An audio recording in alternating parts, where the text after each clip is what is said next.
Cheryl from CherylMuir.com, helping you to get published and share your message with the world. This week's topic is a good one.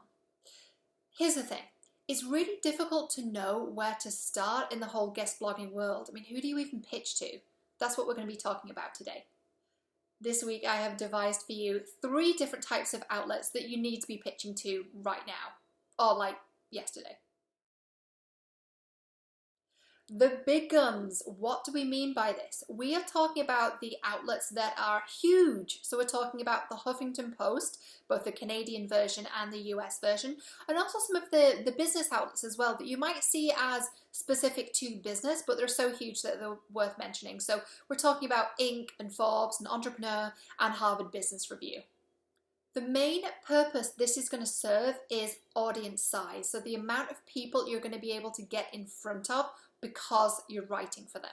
Another advantage is the clout that you're going to get for writing for these outlets. So what you're going to be able to do now that you're published in these big guns is to put an as featured in section on your website. So when people go on your website and they see as featured in the Huffington Post, Inc., Entrepreneur, Harvard Business Review, it makes you look like the awesome expert that you are.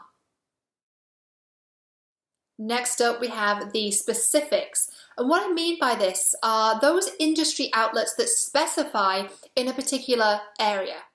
In the field of spirituality and wellness, some examples of the specifics would be Mind Body Green and Tiny Buddha. Because these outlets specify in a certain area, then it gives you the opportunity to be seen as a subject matter expert in that particular field. So it might be nutrition or spirituality or fitness or wellness. And because you're writing for an outlet that focuses on that area, it helps you to position yourself as the expert.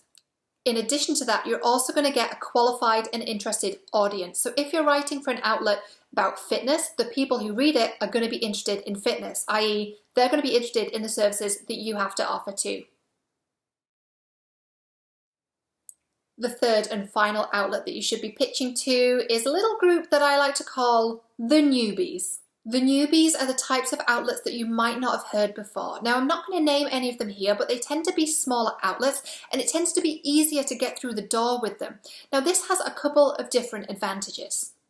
Because they're a smaller outlet, this gives you the opportunity to get your foot in the door in terms of guest publishing. What you can do once you've got published in these smaller outlets is then start approaching bigger and bigger outlets. So a lot of the big outlets will ask you for previously published content, which is obviously a bit of a chicken and an egg situation. So you need to make sure that you are getting through the door in some way and showing that you have previously published material.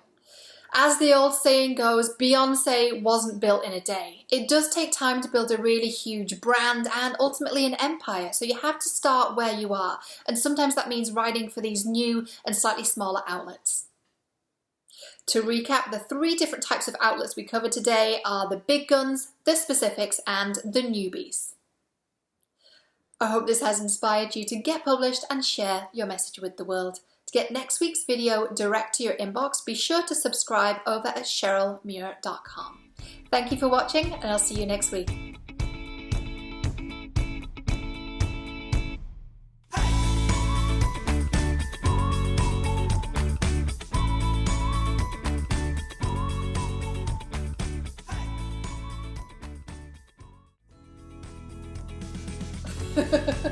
Hi, buddy.